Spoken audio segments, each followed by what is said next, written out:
धर्म छोड़ना स्वीकार करेगा, धर्म छोड़ना स्वीकार कर लेगा, लेकिन नमक नहीं छोड़ना है। उसे स्पष्ट भी दिखा दोगे तुम, स्पष्ट दिखाओ, देखो इस बनने की प्रोसेसिंग देख लो।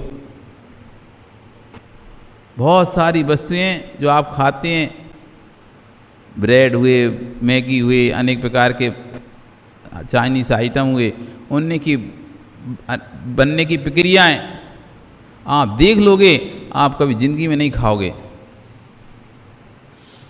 कई बार वीडियो भी आपके मोबाइलों पे आती हैं, ये देखो ऐसे बनने की प्रक्रिया है इसकी, आप देखकर उसे मानते नहीं, ठीक है ऐसे चलती रहती है। तो बिल्ला जाने चच्चम, बिल्ला धारे बाने चच्चम, और बिल्ला धारे चच्चम, ये एक भव के संस्कार नहीं है।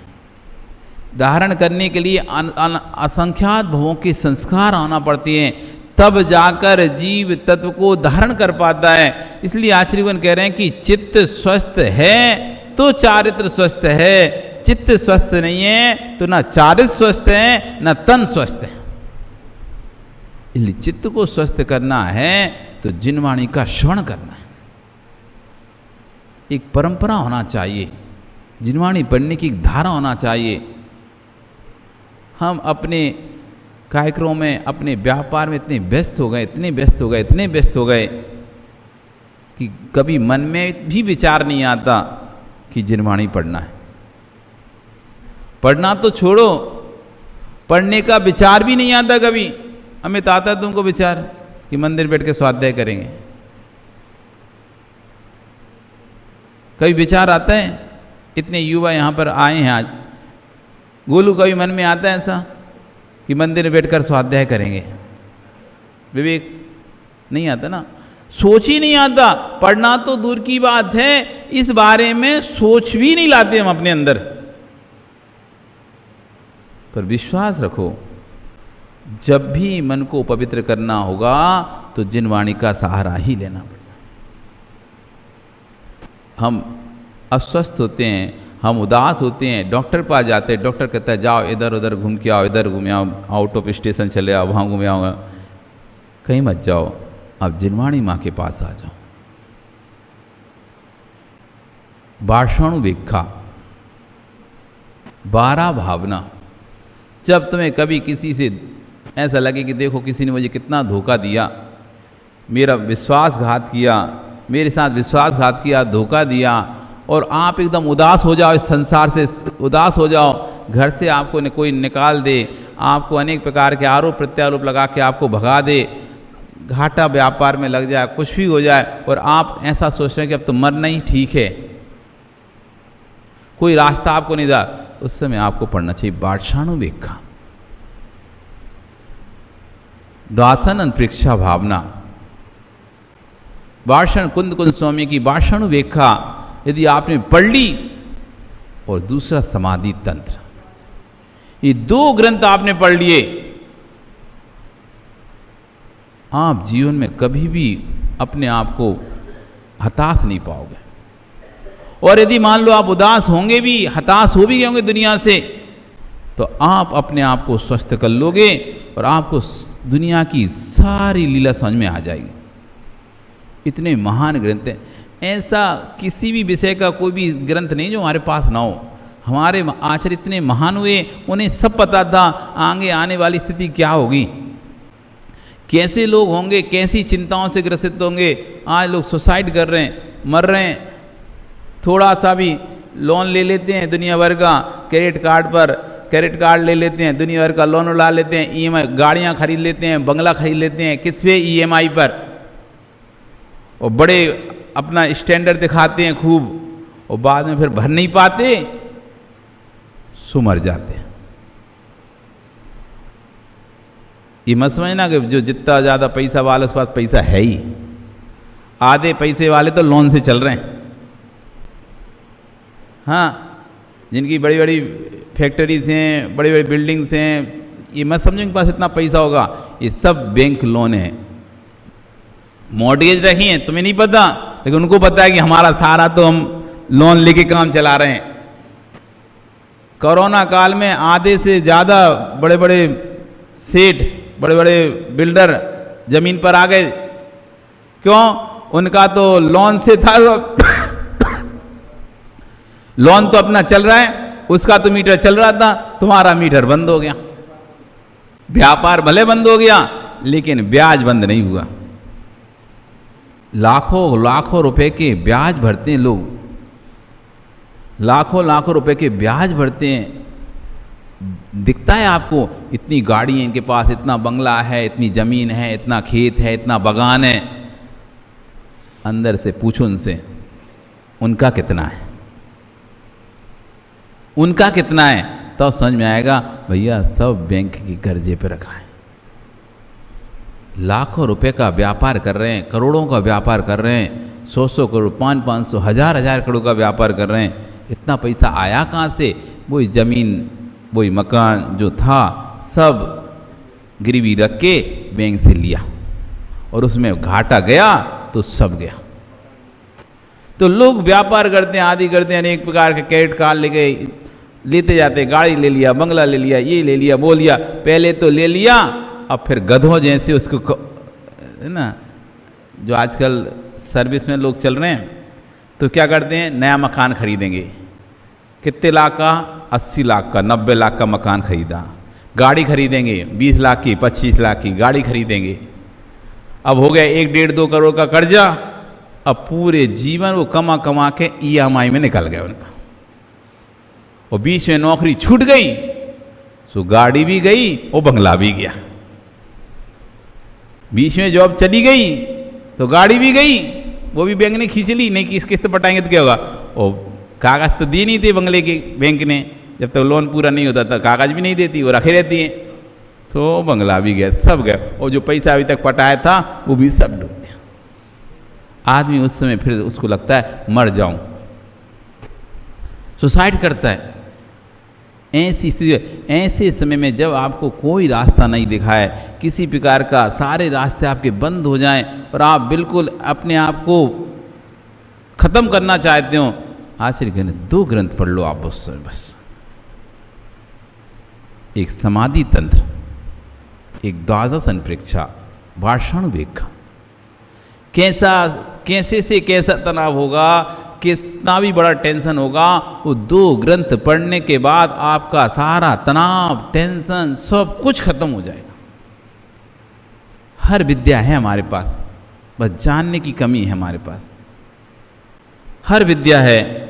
चित्त अस्वस्थ, जिसके चित्त अस्वस्थ होते हैं, सबसे पहले उनकी आंखें खराब होती हैं। चित्त की अस्वस्थता नहीं देखी जाती। शरीर में बुखार हो तो वैद्य नाड़ी से देखते हैं, और चित्त अस्वस्थ है तो नाड़ी से मालूम नहीं चलेगा, वो तो आपकी आंखों से मालूम चल जाएगा। हृदय में विकार होगा तो श्वासें बढ़ जाएंगी। जब हृदय में विकारपन आता है तो श्वासें तेज हो जाती हैं। हृदय में विकार होगा तो आंखों की टिमकार बदल जाएगी। भयभीत होगा तो उसकी श्वास बदल जाएगी। भयभीत होगा तो उसकी आंखें बदल जाएंगी। प्रसन्न होगा तो उसकी श्वास बदल जाएगी, उसकी आंख बदल जाएगी। आंख पढ़ना तो श्वान भी जानता है। श्वान अक्षर पढ़ना जाने या ना जाने, लिखे अक्षर वो नहीं पढ़ पाता, पर आंख पढ़ना जानता है। जब श्वान अक्षर पढ़ना नहीं जानता पर आंख पढ़ना जानता है, हे इंसान तू आंख पढ़ना नहीं जानता क्या? प्रेम की आंखें होंगी तो श्वान भी पूंछ हिलाकर खड़ा हो जाता है। क्रोध की आंखें होती हैं तो श्वान भी धीरे से भाग जाता है। छोटा सा बच्चा भी जानता है कि पिताजी दुलार से पुचकार रहे हैं कि डांटना चाह रहे हैं, आंखें बताती हैं। श्वान जैसा जीव चोर का पता लगा लेता है, सूंघता है, फिर देख के चलता है। कितना गहरा दर्शन है।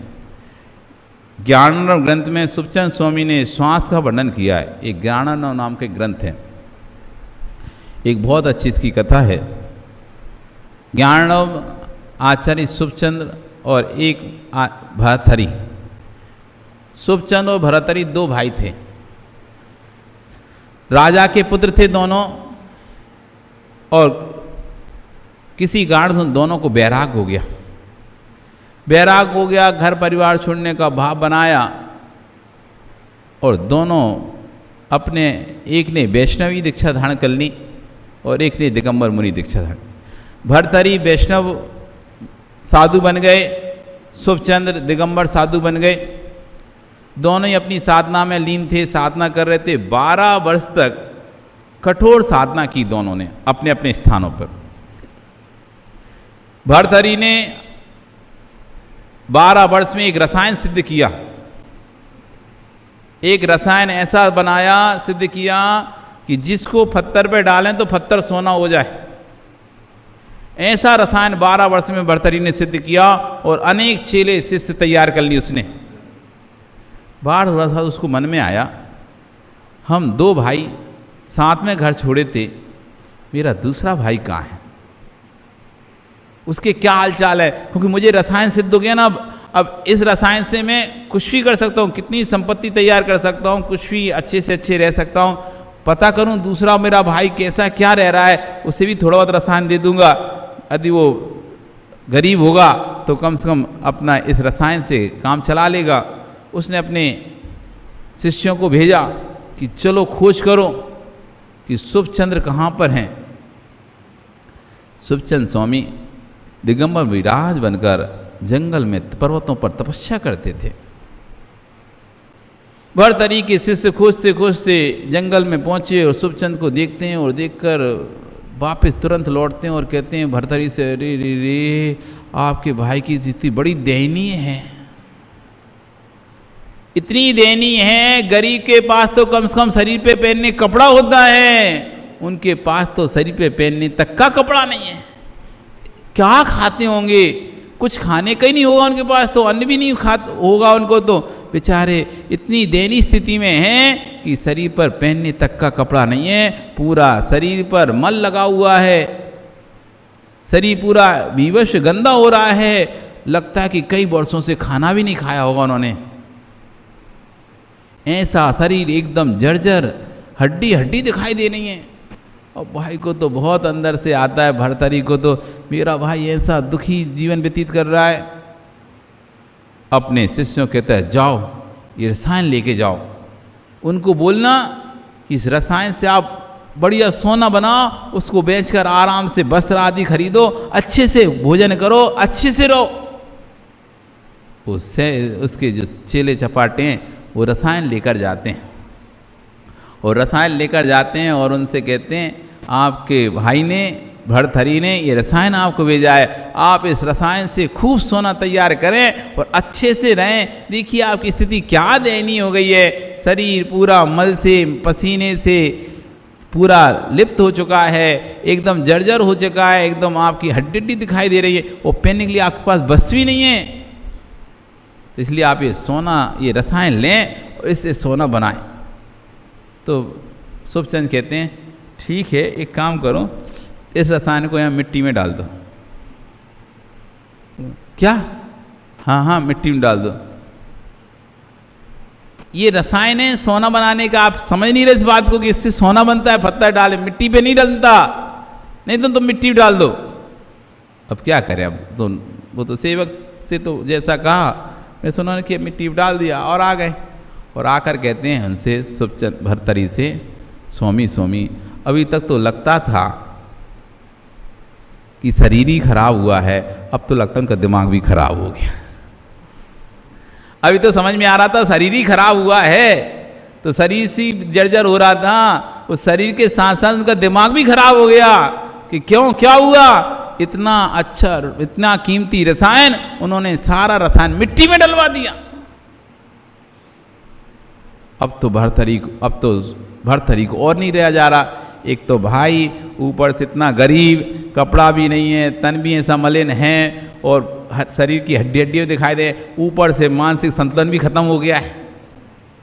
अब तो उसे लग रहा था मैं उसको लेके आऊँगा, सेवा करूँगा, अच्छे से रखूँगा, सब कुछ करूँगा। तो वो रसायन लेकर खुद अपने शिष्यों के साथ वहाँ पहुँचता है और अपने भाई को देखकर बोलता है, ये क्या स्थिति बना ली तुमने, तुमसे अच्छा देखो मैं कितने अच्छे से रह रहा हूँ, और मैंने तो देखो 12 वर्ष में रसायन सिद्ध कर लिया, और तुम 12 वर्ष में क्या जो वस्त्र थे वो भी और छूट गए तुम्हारे, और देख शरीर देखो, हड्डी हड्डियाँ निकल रही हैं, पूरा शरीर देखो मल से लिप्त है, पसीने से लिप्त है, धूल मिट्टी से लिप्त हो रहा है, ये क्या हाल बना लिया, चलो मेरे साथ।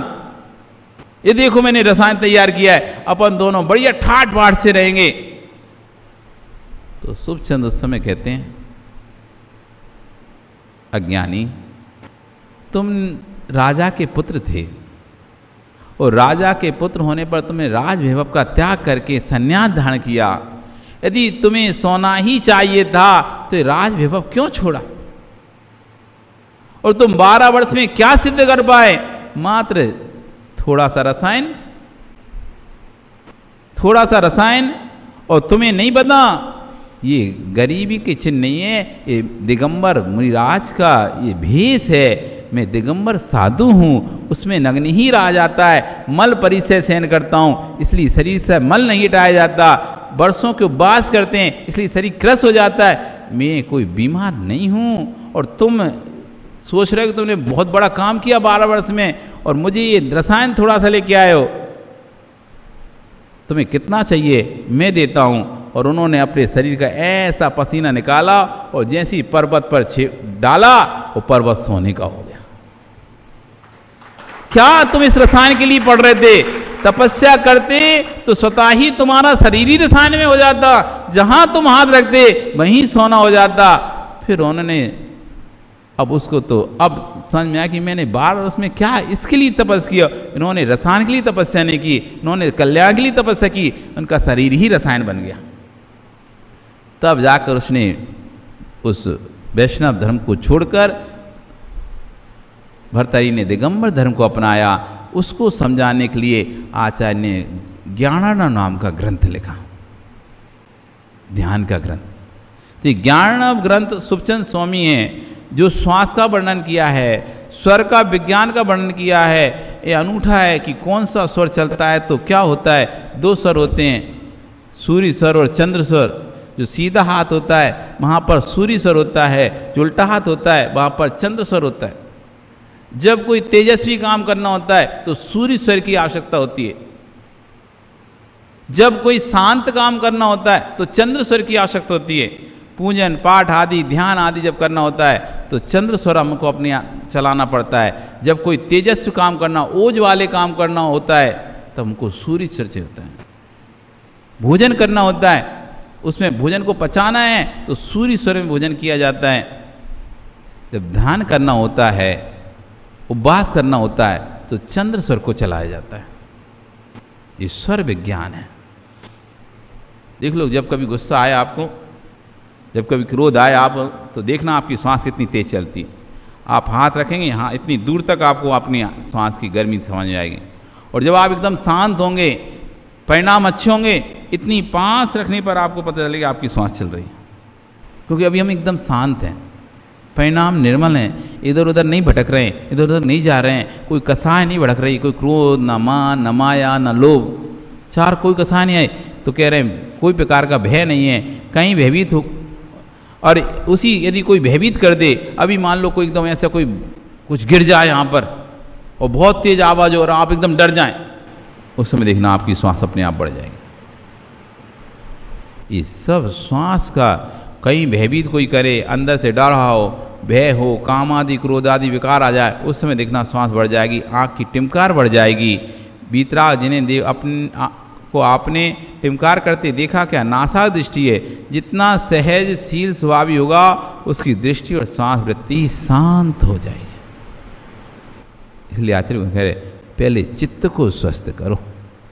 चित्त स्वस्थ है तो तन स्वस्थ है, और तन स्वस्थ है तो चारित्र स्वस्थ है। आपका समय